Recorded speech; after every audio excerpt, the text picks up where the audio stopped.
Evening, folks. Welcome back to Bama Performance and Vintage Chainsaws, or Saws for short. How y'all doing? Hope y'all been having a good week. Let's have a pretty good week up until today. Today I went out to do some inventory for the Georgia Department of Natural Resources. They want to get a fresh inventory on their standing timber. Most of it went pretty well. And then what was supposed to be a hardwood branch is what we call our hardwood stands for the most part. Or we have upland hardwood, hardwood branch, and SMZ, stream side management zone. It's 3 different classifications. I guess 4 for swamp. There's 1 for swamp. We usually call it a beaver pond. Well, what they had as HBR, hardwood branch, ended up being a swamp. And even though it hadn't rained in the last couple of days, it was still flowing water pretty good. I came across 7 channels in it. And the places I had to go to take those points to collect the data, I had to cross those channels. And this swamp was black mud. And if you weren't walking on cypress knees or the above ground roots, you were sinking. I sank up to about, not quite to my zipper. Yeah, I stepped off on what I thought would look like a hard spot. Stepped off the roots, the cypress knees, and it was not. And I went straight down, I'm telling you, almost to my zipper. That's how nasty it was today. Other than that, the upland pine, it was all good, clean and clear, good to go. But that swamp, like I said, didn't know it was a swamp. Didn't find it until I got in it, and found out pretty quickly that it's very soft. It about swallowed me. I had to sit back down on the above ground roots, above water roots, and spent about 10 minutes pulling my legs, one leg at a time out to get back out of that. I think I sank up to, the shortest I sank was just under about calf height, and the most I sank was, like I said, up to my zipper. And not quite done with that one yet, so I'll have to go back out tomorrow. But quit rambling on. Since I get to work out tonight, I got some new things. I'm hoping this fixes our issue with this saw. Got a new starter gear, or not new, used, but used starter gear. I got it off eBay.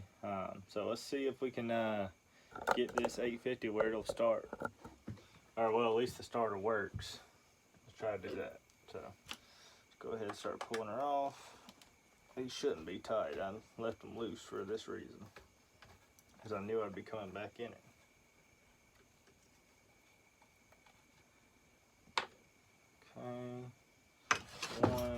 Okay, there's one up underneath here. Hoping this fixes our issue. This should be one for a 800, which should be just a little bit longer than this one. This 850.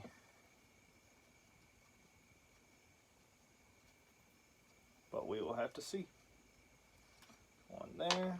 And we got this bolt up front.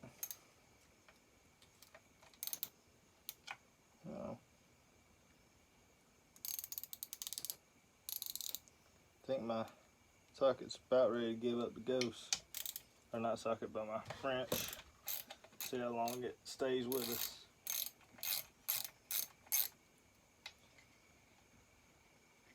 Let's see here. Oh, another update. The 2100, or 1100, sorry, will be coming back soon. Finally got that little nubber I've been waiting on.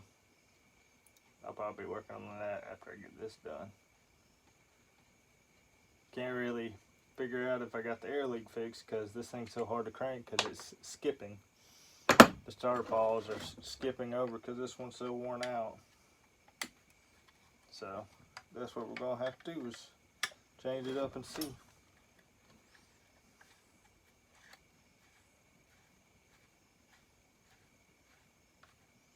No, let's see, I'll have to take it off anyways. So let's go ahead and take it off so we can set the saw down on the bench, or off the bench, so y'all can get a good look at this.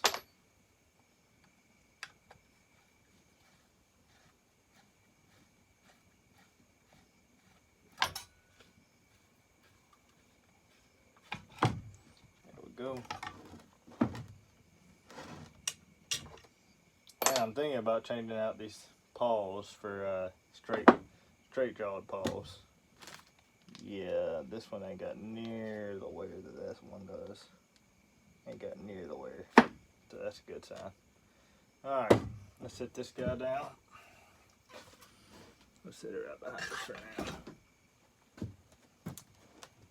Flip her over. Take this guy off.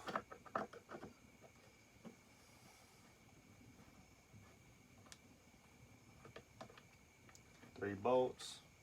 Should be flathead. Sometimes you'll run into, especially on the 800s and 850s, you'll run into cap screws. It should be flatheads, I believe, for all of them.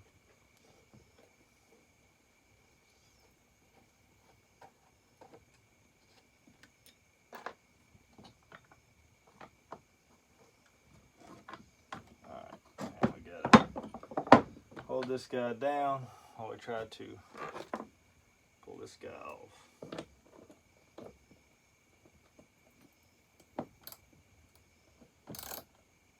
Tighty, lefty loosey.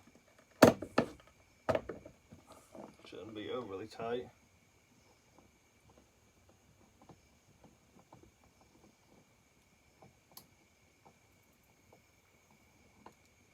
Go.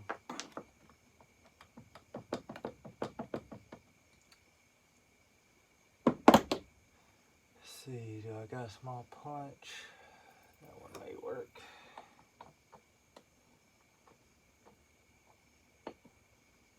Don't want to mess up those threads. Just go one a little bigger. That should do it. Find me hammer right here. It is a blessing to be a little bit more organized. Alright, there we go. Hold that where it's at. Don't want that spring coming loose. Yeah, she's worn out. Stick this down there, just hold it. She be worn out. This one's in much better shape. Yeah, she's just a touch longer, so that'll help. Should, at least. We'll see. But I guess we should take a look at this spring and see what's going on with it. But let's throw this guy down in here first.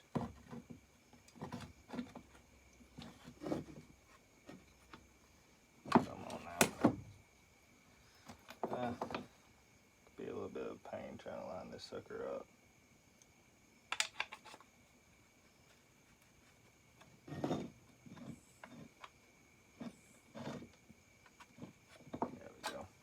There we go. Alright, now let's see if we can get the spring out.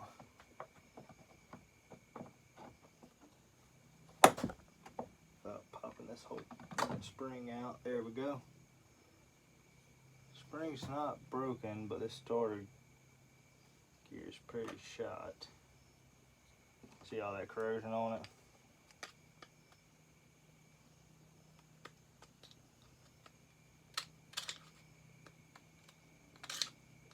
Ain't got much to grab onto no more. What I typically do with these, and hold this down, grab a good set of pliers, needle nose. What I'll do is take this and bend it ever so slightly, just a little bit more.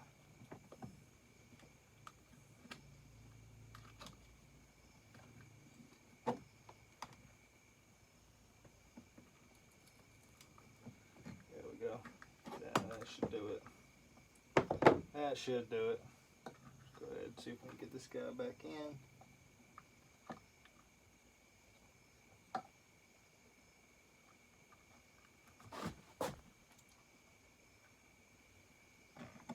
There she goes. Got that starter gear again. Get this guy somewhat semi-lined up, like so.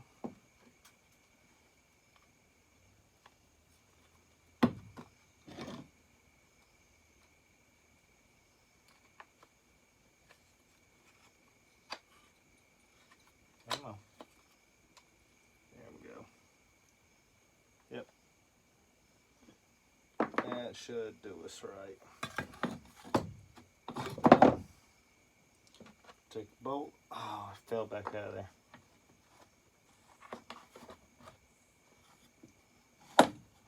It doesn't want to stay in there. I'm about to do this at an angle.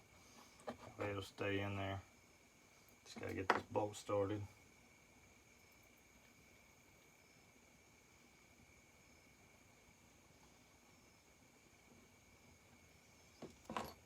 Okay. Hope y'all can semi-see this. Got the bolt started.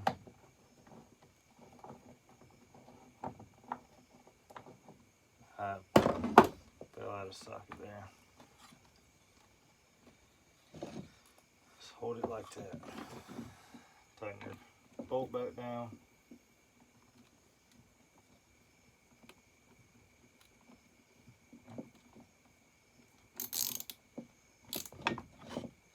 Like that. Hold this. Just snug it up. Ain't gotta be overly tight. Line this guy back up, something like that. Take a starter rope, and then to wind these up, go this way.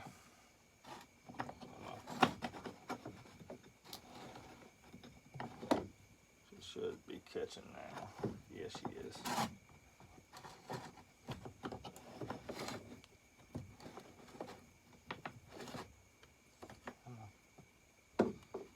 Pulling her in. Oh, come on.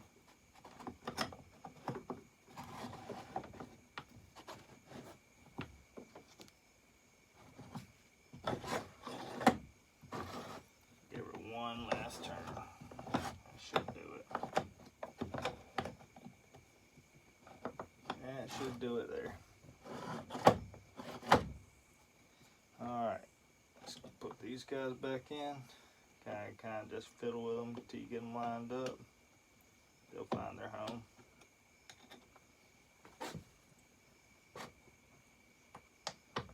There's one. Go ahead and get it started just a little ways.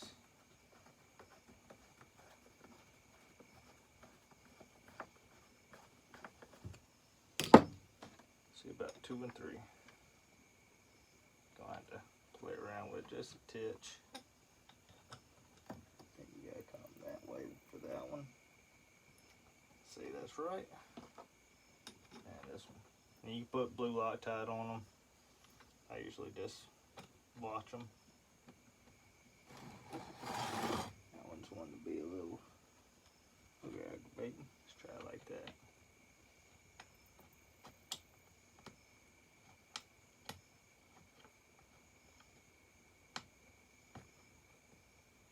There she goes.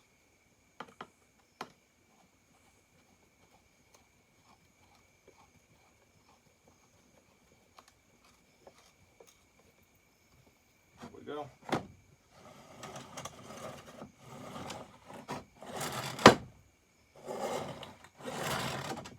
Ain't got a whole lot of tension, but should be good. If anything, you can always go back, take these off, give her a couple more turns. That should do her.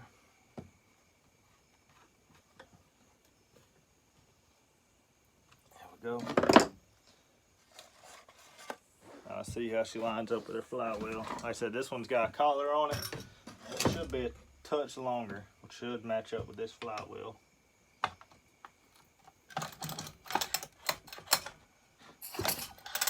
Looks like positive engagement now. Alright, let's go ahead and start getting these guys on. Let's just double check.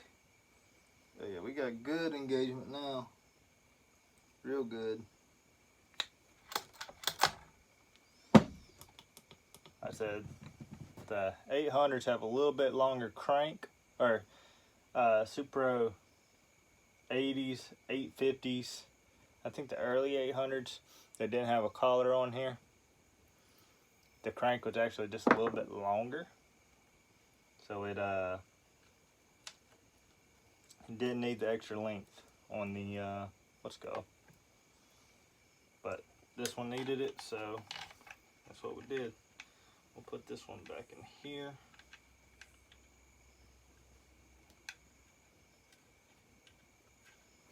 Go ahead and get it started.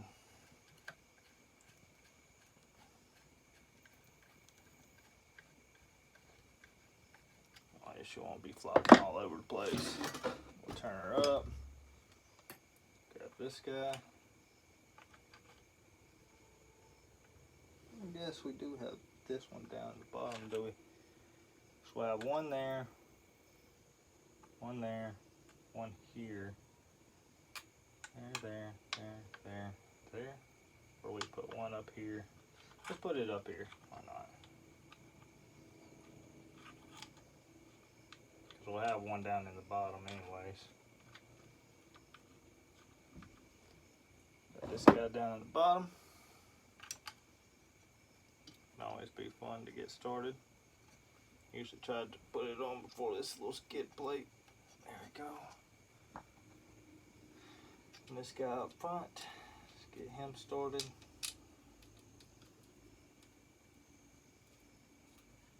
Got them all started. Alright. Work on this guy, because it'll be one of the pains to get to. There we go.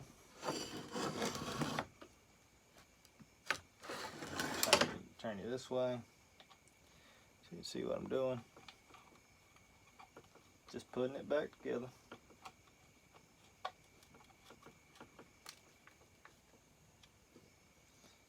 Go ahead and tighten this guy up front.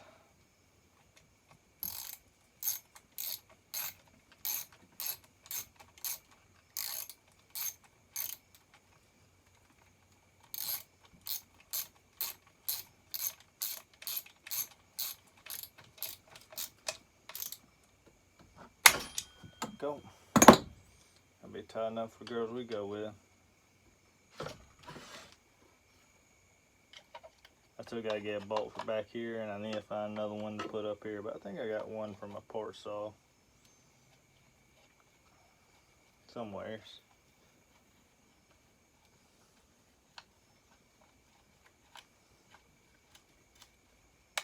There we go. Last but not least, let's go up here. And if I do swap back to like a Super Pro 80 block in here, or a 850 or 81, then I'll probably have to swap this back out. But I do have one of these. But there we go. Got good positive engagement, good compression. I should have that one ready, set to go. We'll throw this guy. Let's throw it up here. I'll put that with my Mac parts later. So that should have that one ready to go. So, hope y'all enjoyed that quick little video just showing how to swap out the starter pawl. Or well, the starter, I don't know what you call it, gear. No, the flywheel is the starter pawls, but I guess it's a starter shaft. Sorry, I was about to sneeze there. Just showing some stuff that some other folks don't show. But hope y'all enjoyed this video. If you don't mind, hit that like button. If you want to see more, hit that subscribe button. Don't forget to ring that bell now. And then we'll see y'all on the next one. Hope y'all have a great rest of your evening and a great week ahead. Or weekend, whichever it may be. Thanks, y'all.